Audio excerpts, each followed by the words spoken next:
สวัสดีค่ะ Hello my name is Gary I'm the master of Asiatic Thai cooking school. Today we're gonna talk about the dragon fruit.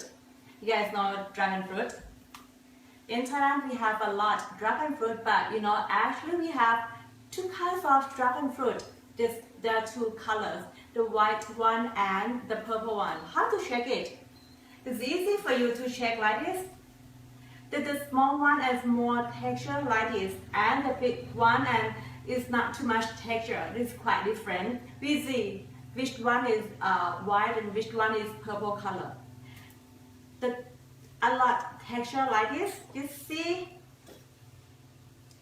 this one is purple. You see, I'm right or not? The purple one. You see, the purple is always the texture, the small one like this, and more texture. And the white one is always the big one. We see.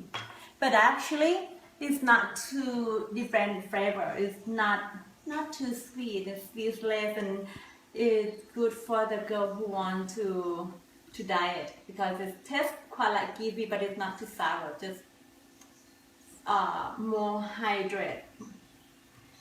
Okay. And how to peel it? Someone like to peel like this.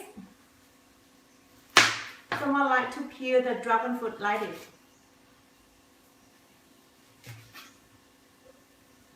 Like this. I'm not gonna tell you if you cut like this, it's not the correct one.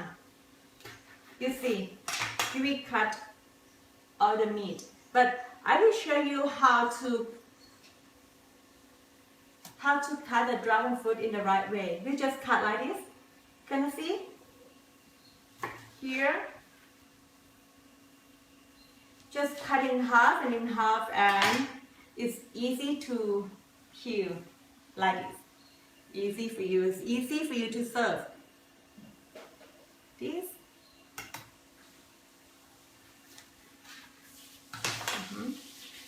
Like this is also the big one. Just cut in half. And half again in lengthwise,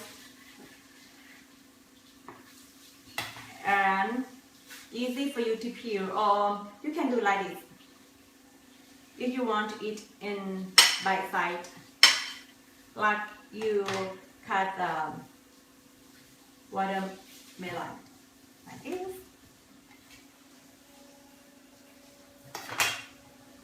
Easy to eat, easy to serve for you. That's it. Lovely. Bye. See you next clip. Bye bye.